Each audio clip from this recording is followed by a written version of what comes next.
平らな面が取れるタイプの、ちょっとね硬い紙やすりですね。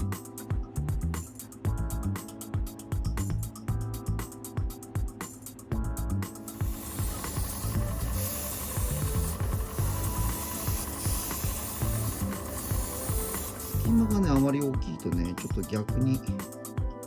溶きパテでやるよりかは粘度の高いね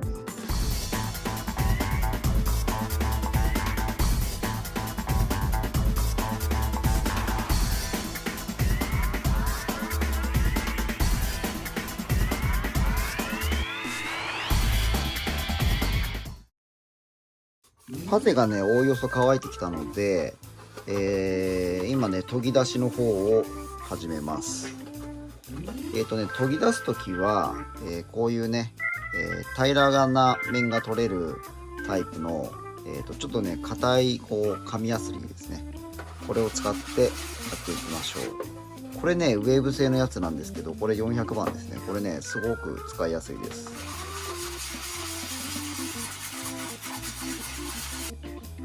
ある程度ねちょっと研ぎ出しを行ったんですが、こっからねこの間ですねがねまだちょっとここ段差残ってるので、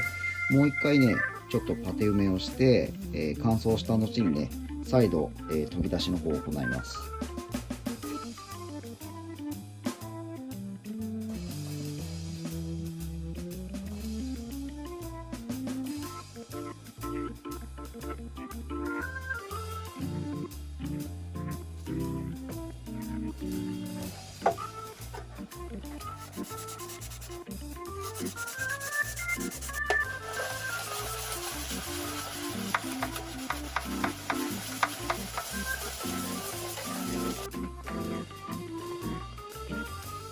はい、削りの方はだいぶ終わりましたね。で、あとこの後ろの後部のね、この、デッキの付近にあるこのモールドだったりとかがちょっと消失してる部分もありますので、これ再現してですね、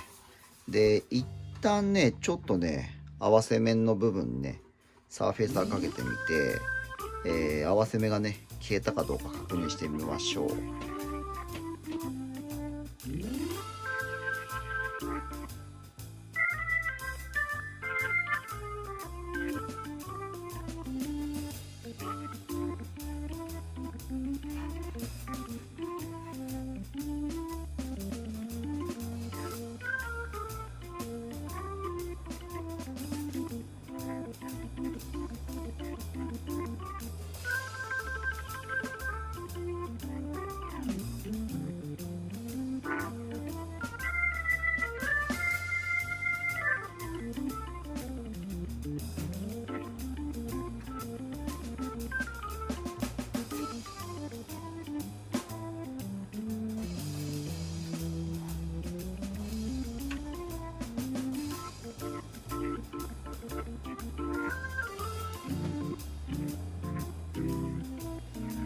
モールドのね再現ができました。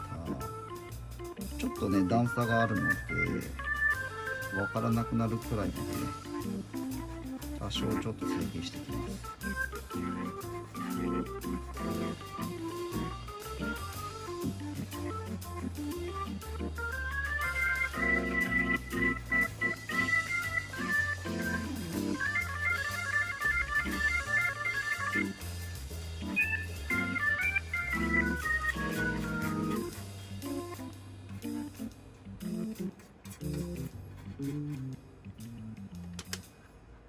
はい、治りました。それではね合わせ目がねちゃんと消えてるかどうか、まずちょっとねこの合わせ目に沿ってですね、サフェーサーを吹いていきましょう。で今回ねちょっとサフェーサー吹く前にこのクリーナープラスっていうのをねちょっと仕入れしてみたんですよ。でこれね車の塗装とか実車のね車の塗装とかする時も同じようなものを使うんですけど、このね塗装面のね表面の油分だったりとかを取ったりとか、あと静電気をね、たまらないようにするようなね効果があるらしくて、当然そうなると塗装した時にね、結構ねホコリが付着したりとかするんですけど、そういったものもね、静電気防止の役割で防ぐことができるというね優れものになります。でね、これ使う時はまずねヒムワイプとかね、そういう不織布の、布ですね、にこちらの、プラクリーナープラスをね染み込ませた状態で、塗装する表面をね撫でて落とすと。でこれ揮発性が高いのですぐ蒸発しちゃいますから、これをね拭いた後はね特にこれといって何かする必要もありません。はい、こんな感じですね。もう乾いてますね。はい、じゃあ準備完了です。はい、サーフェイサー塗装はタミヤのね缶スプレーをエアブラシに移し替えて使いたいと思います。細かくねエアブラシ吹きつけたいときは細かい箇所にですね吹きつけたいときは、この方がね精密にコントロールができるので、エアブラシで移し替えて塗装した方がいいと思いますよ。よいしょ。でこれエアブラシに移し替えたときは若干薄め液でねちょっと薄めた方がいいです。で、うがいをさせてからよく攪拌して、でこの状態で準備完了ですね。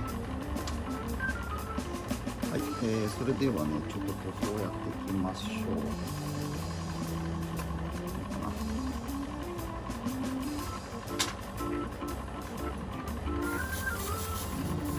ちょっと強いかな。なんですかね。面白いかな。はい、いきます。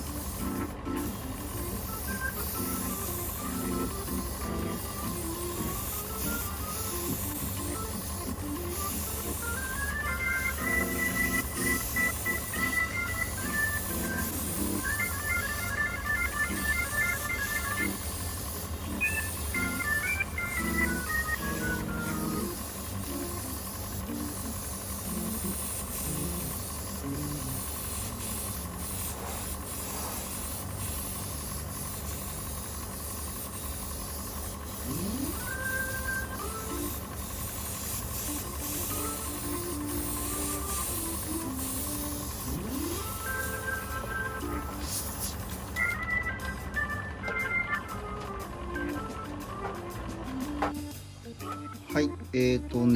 乾きました。どうですかね。ま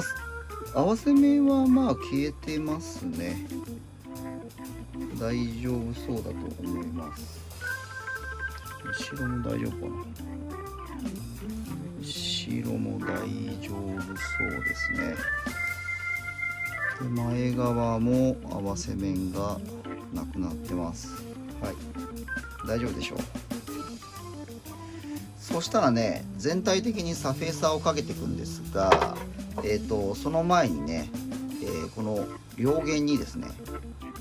ビルジキールとあとスクリューですねがこちらに入りますので、最初にねそれを、製作してしまいます。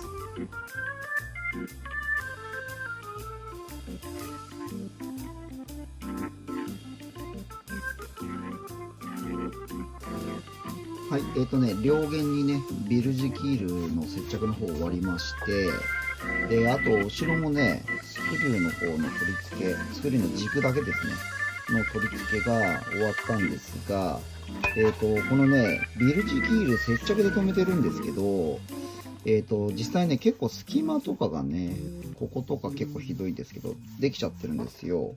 でこれの今ね処理をするためにパテを埋めていきたいと思います。であとねスクリューのこの軸の根元のところとかもねやっぱ隙間空いちゃってると不自然になっちゃうので、こちらもねちょっとパテで埋めてね綺麗にね処理していきたいと思います。はい、オリジナルで作ってるねこのトキパテ、ちょうどいい粘土に調整してあるんですけど、このトキパテをね、それぞれビルジキールの隙間と、スクリューのねこの軸のね根元ですね、ちょうど接着したところなんですけど、こちらの隙間を埋めていきたいと思います。こういう隙間を埋めるときには平筆のねちっちゃいやつの方がいいですね。人によってね使いやすい使いづらいっていうのはあると思いますけど、私はこのいつも平筆のね小さいやつを使って隙間の充填作業とかをやってます。とりあえずこの大きさのところからやった。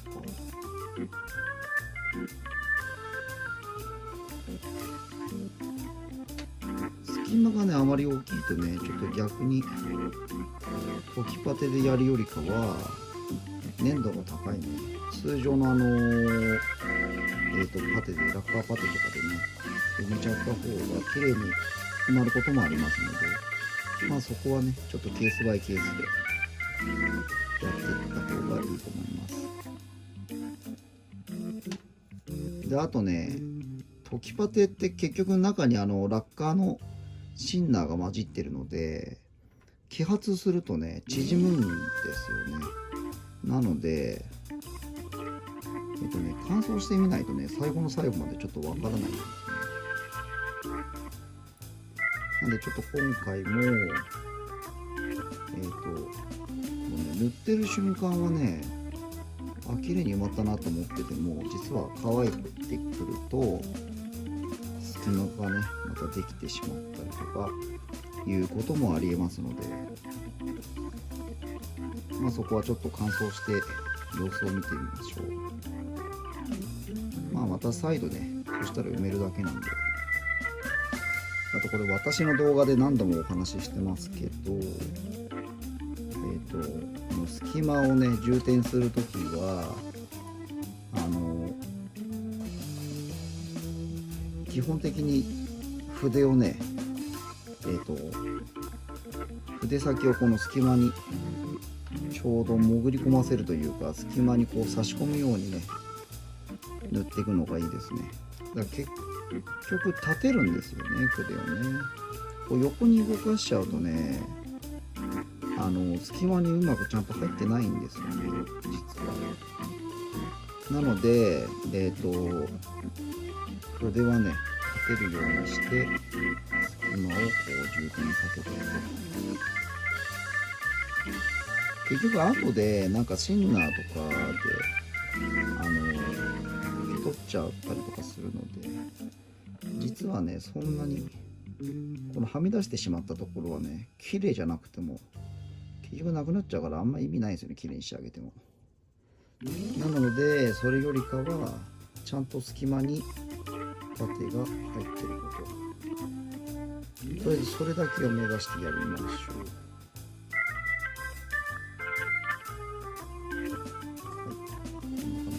一応埋まりましたね。埋まったんですけど、やっぱりここさっきのところ隙間がでかいな。ここはもう少しやっとくか。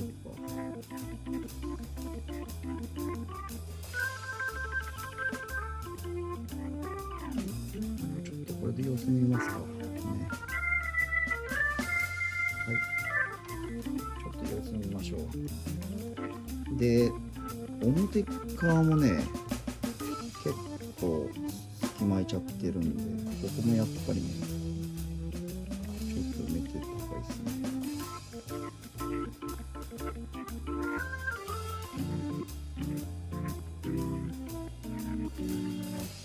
次はねこのスクリューの根元ですね。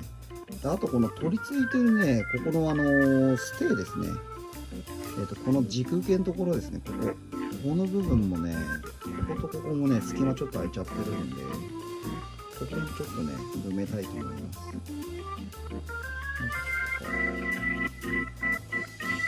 あんまりでもなんか厚ぼったくやっちゃうからかな。あ、でも結局最後拭き取っちゃって関係ないか。あとスクリューのこの根元ですね。根元の部分にパテを流す。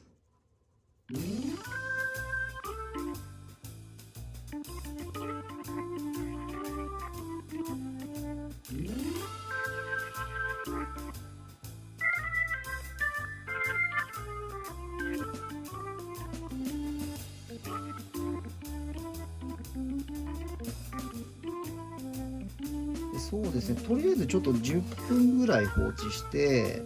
であとねちょっと溶剤を使ってきれいにね余分なところは拭き取ってしまいましょう。半乾き状態ですね。半乾き状態なんで、この間にね残りの余分なパテをね落としていきます。1回にねやろうと思うとねなかなかちょっときれいにできないので、ちょっと何回かに分けてねやりましょう。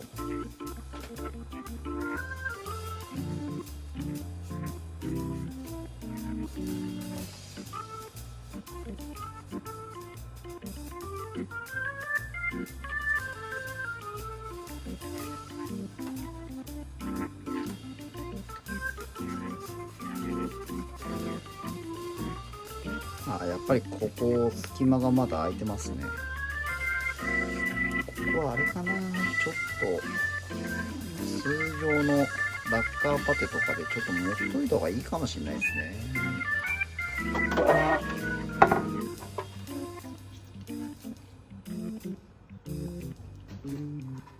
で同様にねこのスクリューの根元のあたりのパテもね落としていきましょう。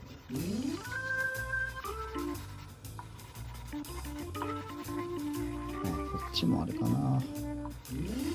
ょっとラッカーパテ入れないと隙間が埋まりきってないところがありますね。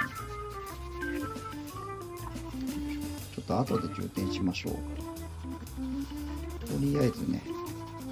余分なところをまず最初に落としていって、必要なところがあれば充填の作業を追加で行うと。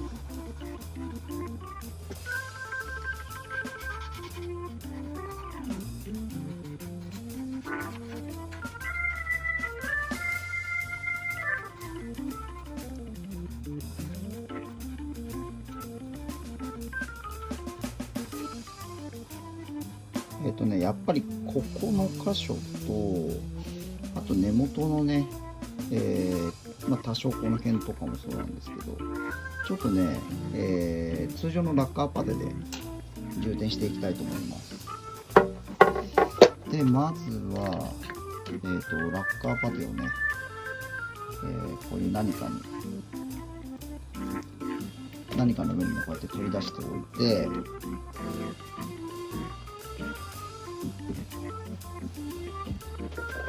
で先端がね尖ってればまあ何でも大丈夫なんですけど、それねちょっと爪楊枝のねこの先でこの隙間に充填をしていくと。ただねこれねただここにつければいいというだけじゃなくて、一応ねこうなんていうんですかね、押し込むようにやっていった方がいいですね。この隙間にこのパテを押し込むような感じでやっていった方がいいです。で結局これもまた後で綺麗に余分なパテは取っちゃうので、今の現段階では、見た目を綺麗にとかじゃなくて、しっかりねこの隙間にパテが入り込んでいることだけを考えて、パテの充填を行いましょう。で一応こっち側もちょっとつけておきましょう。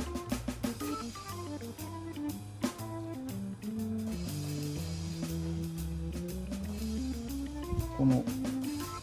塗ったラッカーパテを、あまりねがっちり固まってしまう前に表面をねならしていきましょう。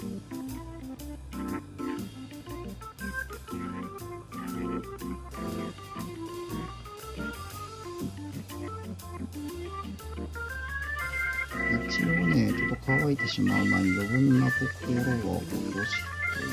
おい